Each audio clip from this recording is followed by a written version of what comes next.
just a taste of Raul's work. And now I'd like to invite Raul to talk about how this started. Here in the images you see two very interesting projects. And I like Raul to tell about this and other experiences relating his approach to developing data cultures and data literacy. So thank you very much, Raul, for being here with us. Sure, thanks for having me. So I think this the idea of doing a series like this is fantastic. I think that especially just creating like you know, assets that people can then look back on as we try to build out our ability to teach this type of work better and think about what data in higher education means. Series like this are really, really useful. So thanks for including me. And I hope today we can run a little bit like maybe an interview, an activity, and a roundtable. So I'd love to be able to sort of hear from the, you know, what people are trying out and what's working and what isn't. But you can, that slide that you're all seeing right now is a little bit of sort of how we think about hands-on work with data. And your question was about how we got here, and how I think about this type of work. Instead of, you know, what you usually see on a slide like this is something that is a bunch of people at screens and a bunch of fancy visualizations on black backgrounds. So that's usually what you see. But I think if you wanna stop that screen share now, that's great. Yes. So thanks. So okay. I think that that one of the drivers is that difference, that so often when we teach or work or learn with data, we are using these technologies, these experiences that are very digital. And it's important to remember that is off-putting to a large group of people. And that's really where this work started. The idea that when I was, you know, when I first got asked to do a data training, which is now 10 years ago, I did my first one, no, maybe 11. Anyway, it was terrible. But the idea that, that the people that I was working with who were students, public health workers, government officials, the idea of data and visualization was something that was very scary.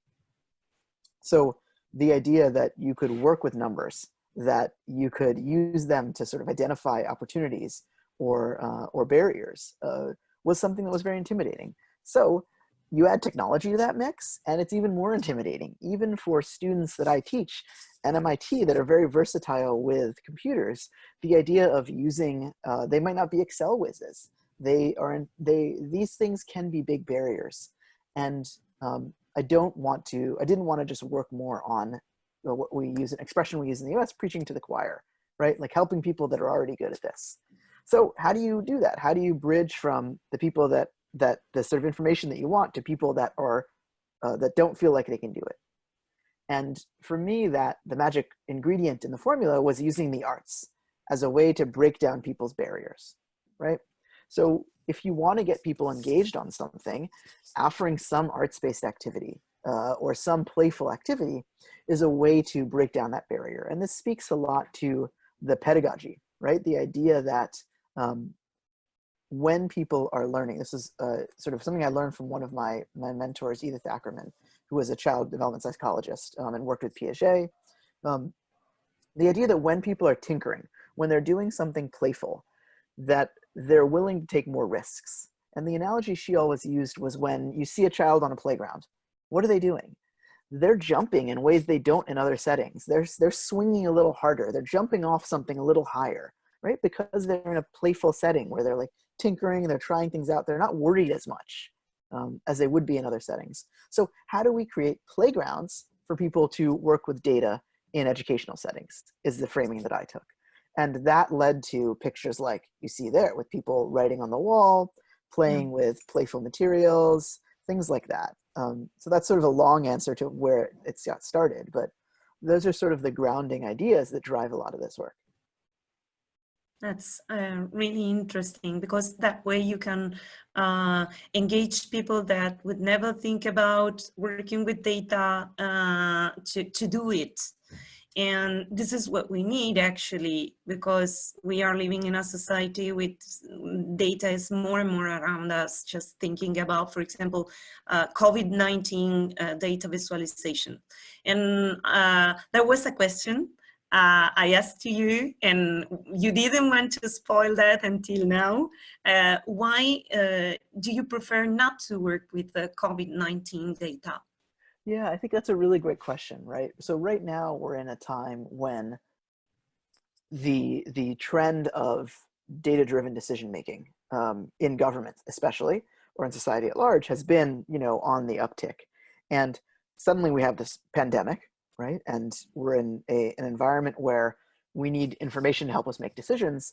And you have the media around us showing, and this is a hypothesis that we're actually doing a research study on now, but the hypothesis is that a significantly higher percentage of news stories about this topic have included visualizations or charts and graphs than other topics. So this has become something that is even more important to pay attention to now. Yes. Are you all still there? Yes, yes. Okay. Yes. Oh, sorry, okay. Yes, here. So so then the immediate question was, as I taught a course this semester about data storytelling, and then this pandemic hit, should I switch? Should we focus on the most pressing matter at hand? And as I looked around and thought about it, the answer in a learning setting was no way. This is uncertain data that is incredibly important for publics to understand, that is changing every day and has significant problems with gathering and trust. These are all the things that make it hardest to work with data, right? When you don't know about the data and where it came from, where it's changing rapidly so you don't have time to assess it or dig into it, and where you have to convey uncertainty. That's an incredibly difficult environment. And I didn't feel comfortable putting learners in that environment as a playground, as it were, to use the language I was using earlier. So while we looked at some visualizations that existed and did what we call the crits, right? So one of the activities that you all see on the Data Culture Project is an activity where you look at a visualization and you do a lightweight critique of it to figure out who made it, what data they're showing, what visual techniques they're using to convey that data, how that turns into a story. So we sort of deconstruct a visualization or a chart. And we did that with some COVID-19 data. But the idea of putting that data into people's hands is like giving someone a loaded weapon. I mean, it's an incredibly dangerous thing to do. And I think that the field in general of data viz, and this is important for educational setting, the field of data viz has very poor ethics and norms, and they're evolving. So we still see examples where the field treats any data set that comes out as like a shiny toy to play with. Yes. And they don't, and our ability to think through, there are wonderful examples to the contrary, where people are very thoughtful and engaged and think deeply about the data and the people it represents. But our ability to think through that as a field, I argue, is incredibly poor. So I wanted to sort of lead by example and say, no, like that's not the thing that we give people. That said, looking at how it's being conveyed is incredibly instructive and a wonderful thing to learn from. Oh, I couldn't agree more, because yes, we are dealing with a lot with the idea of data visualization, data manipulation, as you can do everything. This is the proactive, enthusiastic vision of data. Somehow more than proactive is naive perspective on data as something that you can use from a pure perspective, with a perspective of data as something that you can manipulate, and you're not going to produce danger to anyone. So there is an ethical decision when you select a data set and you make decisions on how you're going to, which type of representations you are going to use. So it's a very important message to Qatar, and I'm really grateful you are doing in a moment where if you introduce the word COVID-19, I mean, everyone will be happy and will think that is, Yeah. I mean, It'll get attention. riding the wave.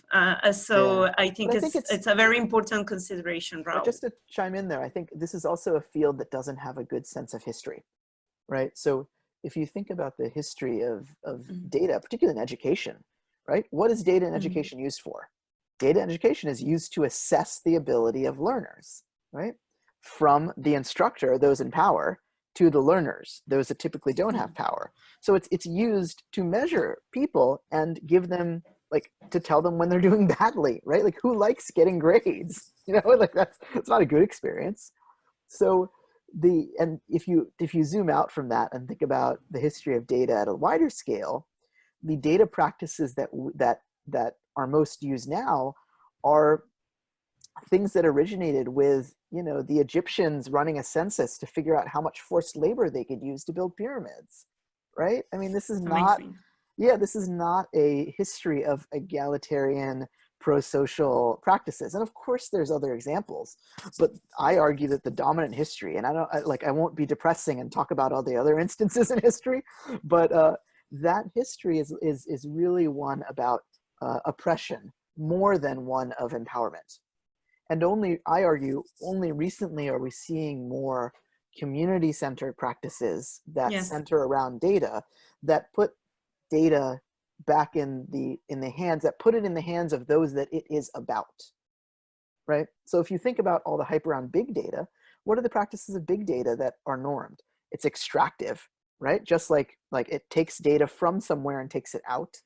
It's usually collected by those in power to make decisions about those without power, without any of their engagement. And that history needs to be, in my teaching, I recognize it and say, that doesn't mean you can't do data work with communities that are on the fringe. It just means you need to name that history and realize that any tools you might use, whether they be data collection or data analysis or data display, might actually carry some of that history with them, right? So if you are running a survey, like the way that who authored the questions. So that's an example of where the history can carry. Did the community author the questions? Was it an outside party? When you collect data from a community and then analyze it, who analyzed it? Who actually was empowered to do that analysis? And how was the community engaged in it? So it doesn't mean you can't do some of these things. It just, to me, it means you have to engage in their history and be cognizant of it, because it may have unintended side effects that derail your project. So I address that head on in my teaching, because all of our teaching needs to accommodate and acknowledge the history of the field that we might be in. And I think that is one where, in all the hype around data, and you know, in this example, like COVID-19 data, like it's That's hard excellent. to take a step back and accommodate and acknowledge that history.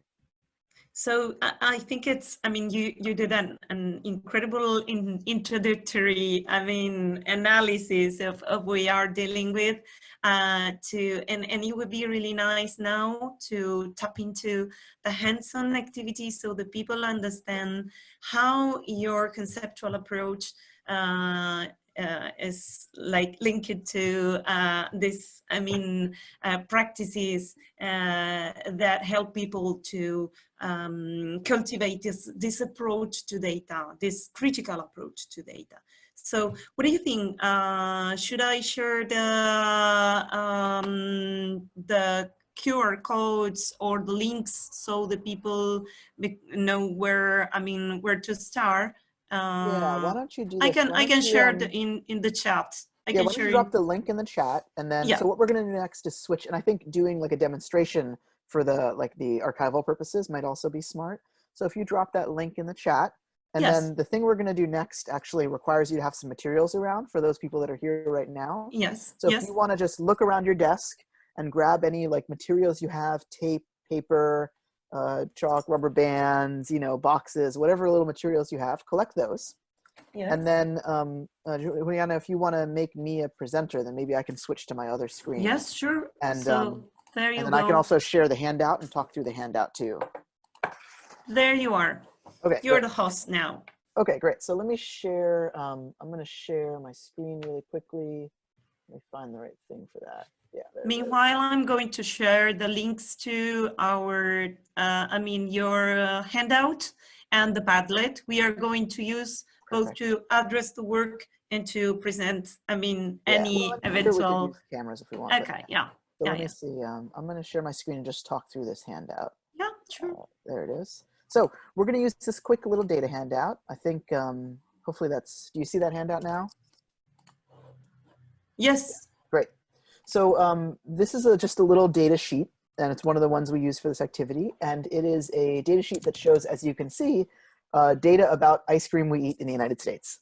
So the first line chart is a chart that shows ice cream consumption per capita from 1918 to 2013. So it's how many gallons of ice cream did one person eat in a year on average through the, the last almost 100 years. No, I don't have quite till now, but almost 100 years of the US, of US history. And then it's just a line chart. And then the part on the bottom is a survey that was taken in 2014 that asked people their favorite flavors. And it's a histogram, so the bigger the bar, the more people said that answer, okay? And feel free to argue with the responses. You may have your own favorite flavor, but we're gonna use that handout, which was just posted in the chat. So if you wanna open it up yourself, you can go to the chat and click that link. And now I'm gonna stop sharing that I've talked through, and then I'm gonna just introduce this quick activity. This activity is called a data sculpture activity. And what it uses is a handful of materials. So let me share this secondary camera, trust. And I'm gonna share this little down-facing camera, hopefully. Let's see. Okay, great, trust. So hopefully you should, oh man, let me get my little password in there. Okay, hopefully you can see my hands now. Can you see my hands? Great, okay, cool. So I've got a bunch of materials. Let me get this out of the way. I've got a bunch of materials on my desk here that I collected. And this is basically just, I rated my children's and my craft drawer and our recycling bin. And hopefully you have, in the last a couple of minutes, you have collected materials like this. So I'm hoping that if you're on the call, you've collected some materials like this. So what we want to do for the next couple of minutes is just, oops, those are some origami things. I'm not going to use those. What we want to do for the next couple of minutes is make a data sculpture that represents something we see in that data set. So, so in that data set, I saw a bunch of information about ice cream consumption and about favorite flavors, and I'll talk through what I'm doing, and you can do your own thing. But the goal of this activity, again, is to have an arts-based invitation that is like not very intimidating, right? Like this stuff is not very intimidating. And it moves you away from representational stuff. So I've got no Legos here. I've got no pens. I'm not allowed to draw. So there's some rules here for this activity. And these are all documented on our website, on the Data Culture Project website. So this is one of the activities that we tend to run in person. And this one actually, we're gonna try doing it online and see what happens. So one of the things I can think about is, okay, what did I see in that data? So in that data, I saw two things. I can use both of them or one of them. I saw one line chart that was about how much ice cream is consumed, and another one that was about favorite flavors. So I'm going to say, all right, so I like that data about how much ice cream was consumed because there was a peak, right? And that peak was in 1946. And then it sort of trailed off and leveled off around 3 gallons. But in 1946, it's like 5 gallons of ice cream. I'm not a super history buff about the history of ice cream production in the US, but I do know that 1946 was right after World War II. So, and I know that ice cream is something people eat to celebrate. It makes them happy. So I'm already thinking maybe there's a story there, a story about ice cream after the war. And I'm wondering if maybe something I can do is I can tell that story with these materials. Oops, don't want to look back at photos. So I'm thinking, all right, well, I'm thinking about World War II and celebration and ice cream. And there's a story here. There's a story about ice cream being a super joyful way to celebrate after something bad has happened, like say a world war. So I'm going to start working with the materials here because this is kind of a 5-minute think with your hands activity. And I'm going to try to make something that looks a little bit celebratory here. So let's see. So I'm going to make some, like, maybe these are like fireworks over here, and some more fireworks over there. And let me get a different color. Phones hit that. So one of the things to do here is to move very quickly from data to a story. And a story is something that people can relate to, something that triggers ideas with people. And to do this in a physical way. So here, so now I've got like something that looks a little celebratory to me. And then I'm thinking this round thing that I have looks a lot like an ice cream cone. So I'm going to go ahead and turn this into an ice cream cone. So I'm trying to think of symbols that represent that data. And of course, ice cream cone, I think, will be an obvious sort of recognizable physical symbol. So I've got some tape here. This is nice colored tape. Let me see if I can tear a piece. And I'm thinking that maybe I can do something to show the magnitude of the increase. That like after World War II, people were eating significantly more ice cream. So let's see if I can get this to tape over here. There's my ice cream cone, and now I need some ice cream. So let's see what flavors. I don't know. I'm not really gonna choose a flavor, but this thing, this yarn, seems like a good thing to make an ice cream cone out of. So I'm just gonna wrap it around my hand like this, and see if I can turn that into an ice cream cone. There we go. That doesn't look very full though, so let me get another scoop of ice cream with my yarn here. So I'm going to think about a physical mapping, just like when you're making a data visualization, you think about your visual variables. So encoding, you know, size, a quantity of something onto size, or onto color or something like that. There we go. So I'm going to encode quantity, which is like 5.1 gallons, onto the number of scoops of ice cream here. So I'm going to add a couple more scoops. 1, 2, 3. I've got 3 scoops of ice cream here. I'm not really feeling this confetti. I might remove that afterwards, but let's see. All right, now I've got 4. And I'm already moving quickly from data to story, just in a matter of a couple of minutes with this prompt. And we've got some other handouts with different data, but there. All right, now I got 5 scoops of ice cream. Hopefully my cone doesn't fall over. And, you know, that's cool. So maybe that's like 1946. And then maybe over here, look at this little piece that I got left over. Magically kind of looks like an ice cream cone, a smaller one. So I'm going to put that here. And maybe I'll make this just before the war. So I see on my chart here on my data, it looks like, you know, I don't have an exact amount, but kind of like half. It looks like, you know, maybe a couple years during the war, it looks like there was around 2.8. So a little bit over 2 gallons of ice cream consumed per person. So hopefully you found some materials and you're also doing something, but maybe not the same as me. Now I've got 2 and maybe like a little bit. I'll just add one of these little rubber bands, a little bit on top. Maybe that's like a cherry or something. I have a red rubber band. There, I've got a little cherry on top. And there it is. So now I've got a data sculpture where I've turned this data handout with a line chart that I saw and I've changed it into something that is a story about consumption before and after World War II. And I could even, like, you know, if I wanted to, I could take my pen here and I could annotate this with my paper down here. I could say 1943, 1946, and I'd say World War II. So I could even label this a little bit. If I move this back, you can see that. There, I've got my little label. And now I've got something that's more like a story, right? I've got 2 ice cream cones. I got a before and after. A comparison story is a standard way to tell stories with data sets. And I've moved very quickly from data handout to a story in kind of a fun way. I hope you appreciate my ice cream cones. So that's the data sculpture activity. And it's one of the ones that we have on our data culture website. I'm just going to stop that share for a second, switch back to myself. There we go. I think we're back to me. You can see my camera rig here. I'll move that out of the way.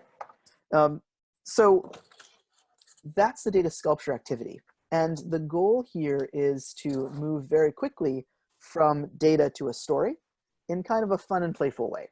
And so if you did, if you were able to get some materials and make something like this, go ahead and take a picture or just turn on your camera if you want to. That could also work. I don't know what you think, Leanna. Yes, we could share directly through our cameras, but I already took a picture. I work okay. as I follow you when you were making your demonstration. I took a picture, and now I'm going to share the Padlet. So if the people is willing to, they can share their wonderful data captures through the Padlet. So there is the Padlet, and I'm going to upload my data sculpture, which of course is if you give more time to the people participating, they can think about, representations that can be really, both pleasant and triggering a lot of reflections. Because I thought a lot while I was doing the data sculpture. I thought about why people was eating more ice cream, why the people that the ice cream consuming diminished at least half of the gallons recently. What happened in the meanwhile? Why there was a peak in 1946 and so on. So it was really interesting. So I'm going to share here the Padlet. And if you want to upload your data captures, you are invited to. Okay. So hopefully the thing that you walk away with from that quick experience, or that quick demonstration, is that you can do these playful activities. And what I usually do afterwards from that is, oops, lost my screen. What I usually do afterwards from that is just use that people made to talk about the types of stories you can tell with data. Okay. And so there's yours. Okay, so that kind of activity can get people into space where now, in less than 10 minutes, we've gone from data to story. And we've done it in a way that's very playful, very fun, and is super quick. So this is what I mean when I mean an example of an activity that tries to use the arts as an invitation to try to get into this data work. Okay, so Raul, are you there? Yeah. Oh, am I still here? Yes. No, I think it would be nice. I saw somebody post their work to the Padlet. Maybe it would be nice to open to some questions relating your work and your approaches to not only to doing this type of activities as civic engagement with media and technology, but also teaching in higher education this type of approach to promote data literacy. I don't know whether, the people is willing to share some thoughts and ask questions to Raul. Great. That's a great provocation. I think that there's a balance there, right? So playing with fire is fun and a great way to learn about things. You also can get burned. So I do agree with you that there's definitely it does raise all those things, and all those things are good to talk about. I also think that in these educational settings, a playground, how you build your playground, you have to choose the right materials. You want things that like you want ladders that a kid could fall off on, but you know, but is built so that it's hard to fall off of. So they build confidence, right, as one of the learning outcomes. And just I'll overuse that playground metaphor. Again, like that, I think that's the reason that I leaned away from it. I think that you're right. Sure, you could get into conversations about normalization. You could get into questions about data quality. And you could get into conversations about data collection. You could get into conversations about data to inform decision-making. You could talk about qualitative versus quantitative and lived experience of that data. Yes, you could get into all of those. And for that same thing I mentioned earlier, that's why I shied away from it. But you're right, they're all in there, and it's meaty and it's good to consider. Thanks. Just a comment while I don't know if Ada, Isabella want to ask a question. They are all educators or university teachers. I just wanted to say my personal perspective relating the risks of dealing with COVID-19 data. I post something on Facebook relating, for example, shared an article saying that there were a type of position relating data, relating the, I mean, for example, the visibility of death of African-American people working in essential works, doing essential works in the US. And this person was really felt like, I mean, what are you talking about?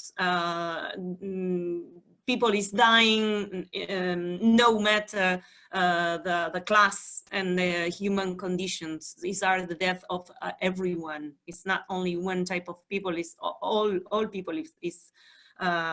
There's not, I mean, this virus is not looking at your face. It's killing you and that's it.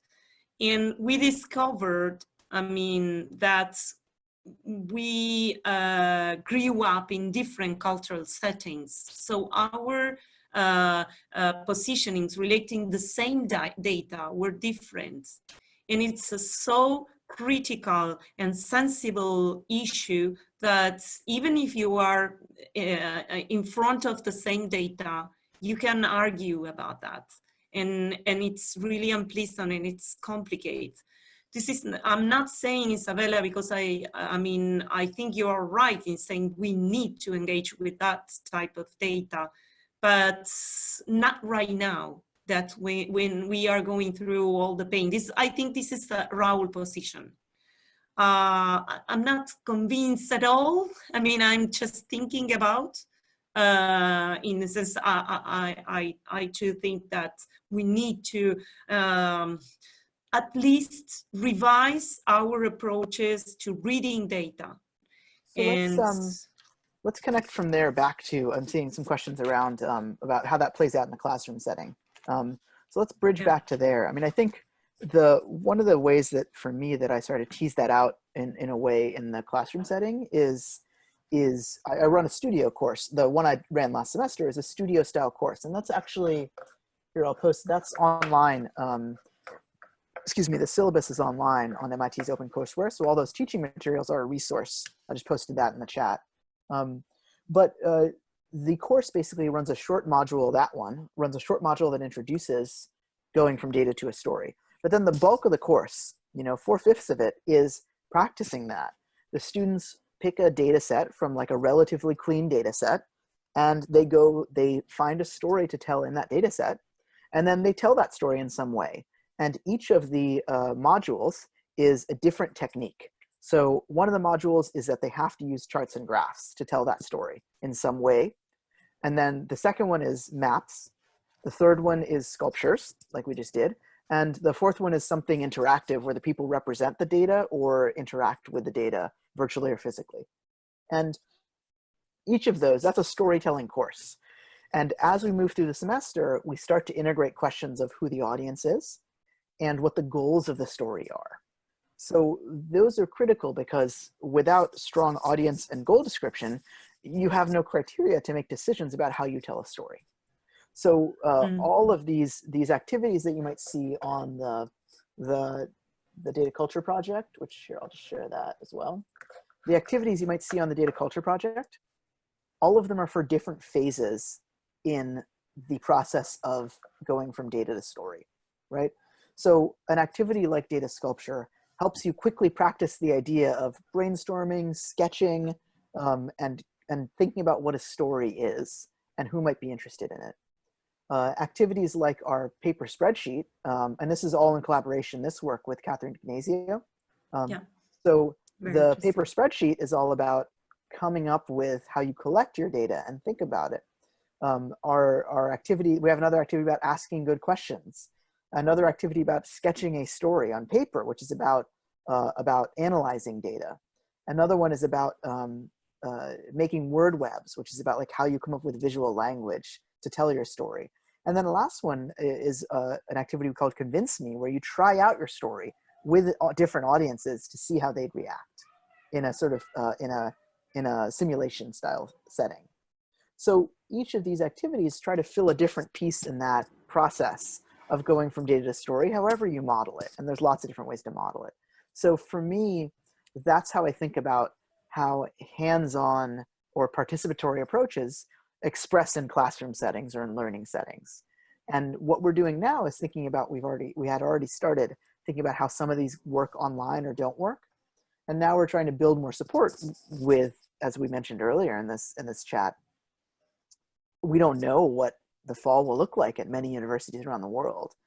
So the idea that we need to build more participatory and engaging virtual experiences rather than just like watching people talk for an hour, right? Like we modeled here, right? Like trying to see, you have a chance to do something and react to it and experience it in a different way.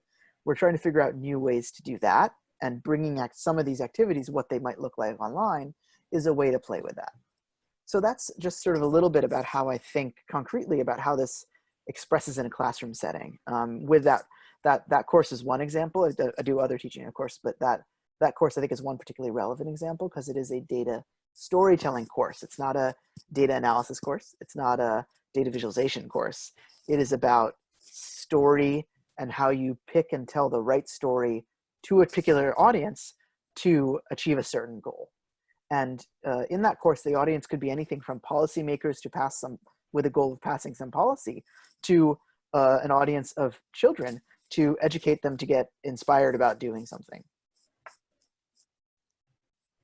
Well, I mean, it's really interesting. I mean, you are addressing two things in this talk. One is how to use simple stuff to make the people understand that data visualization is not only about data science, in the sense that these days, I mean, initially it was a thing of statisticians. Then data representations became more and more technically complex, and now you need advanced graphic skills to design interactive, engaging data visualizations.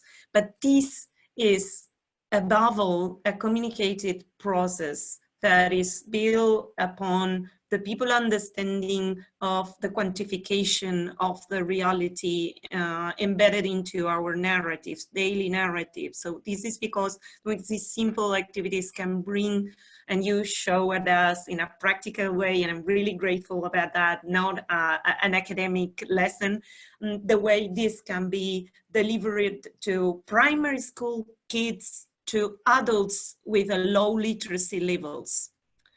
Low math, numeracy, and literacy levels. The way we represent the word with staff to visualize it in synthetic ways when we somehow quantify. So this is very interesting. And the other very, very interesting perspective was the fact that when we use data to teach, we have to really think about the sensitive issues. Above all, that are triggering incredible conflicts. Like if you use the casualties of war to explain war during your lessons while the war is going on. I think, for example, there is a very, very nice representation of the two wars, the poppies field. There's a very nice representation done with flowers, the poppies. Yeah, it's lovely. And it's really nice, but we can talk about that because it's 70 years since that word. I couldn't, I mean, there to represent death with flowers, I mean, during that conflict. I mean, it was too serious. So I perfectly got your point, Raul. So many thanks for these two perspectives about data literacy, teaching and I mean, teaching and promoting informal learning with data. Yeah, and it's important to note that these pair with technological things that we already do, right? So you can be doing your Excel or your R or your Tableau or whatever, and those are great, but it's important to say, as we started with, data and technology are often stuck together in a way that is not that helpful. So when you pull them apart, then you get to say things like, oh, the technology doesn't help you do something like ask the right question, right? Excel doesn't do that, or doesn't do that. So how do you figure out how to do that, right? It doesn't help with that. It helps with other things, but it doesn't help with that. So how do you do that? So how do you, things like, oh, okay, all right, well, how do we tell a story to convince this audience to do that thing? You got to tear it apart, right? R is not going to help you do that. You need to have some other tools to do it. So I feel like the place where we've had amazing advancement, particularly in quantitative data analysis, qualitative, there's less support and lots of other issues with people acknowledging the power of qualitative data. But these tools are great, and we need to work on the things that they don't help you do, and those are often hidden in the excitement about what they do let you do. And some of our focus, particularly with these activities, and my focus in my teaching, is about those pieces, the pieces that technology leaves behind. And I say that as a technologist, right? Like, I'm a trained computer scientist and educator, so I say that with with an acknowledgement of my own, my own desire to build more technology to solve a problem, right? I put that in check and say, no, that's not going to help. We need something else, because the technology won't help with that. So I think that's an important note to remind ourselves very often, especially in education settings. Another one from Isabella. Can we say that creating a story is kind of a training to interpret the data? Yes. So is creating the act of getting better at interpreting? And I argue that the answer is, let me give you a metaphor for literacy, right? When we think about literacy, we generally think about reading, right? And the goal of literacy is typically thought of as helping people become better readers and avid readers. When in fact, I argue that no, the goal of literacy is to make more writers and better writers, right? Because sure, reading other things is fine and helpful, but what you want is you want to build the ability to synthesize. So in traditional literacy, meaning reading, the actual goal is to create more writers. That's what we want. And I think a similar goal here with data literacy. Yes, interpreting data and being like our deconstruct a data viz activity is precisely about this. How you deconstruct, how you take apart a data viz to understand it and interpret it and think about it more critically. So yes, that's a valid goal. And my goal is to create more writers, more people that feel nimble and facile in using information to help them tell a story, to help them accomplish their goal. Because honestly, even creating a bar chart is an exercise in editing. And I talk about this with my students. I show them a bar chart and I say, hey, what decisions went into making this? And when we pick it apart, there's like 5 or 6 decisions that are obvious, the colors you choose, the order of the items, which orders were included, which items are included, which aren't, the title of it, which direction, orientation it is. All those things are editorial decisions. So even making a bar chart is interpreting and communicating the data in some way. And that's one of the simplest chart mechanisms that students interact with. Even, my daughter in 3rd grade was making bar charts. So this is a very baked in thing. And even that is an editorial exercise. So that's my short rant on why I think that the writing ability is actually our goal. And even though, yes, the interpreting and the critical thinking is part of that, but the best way to be a critical reader is to be a writer. Well, many thanks to Raul for his generosity to share his knowledge here. So, see you. Bye-bye. Thank you so much. Bye. Thank you. Thanks for inviting me. And thanks for the good questions. Thank you to you. Bye-bye. Bye. Bye.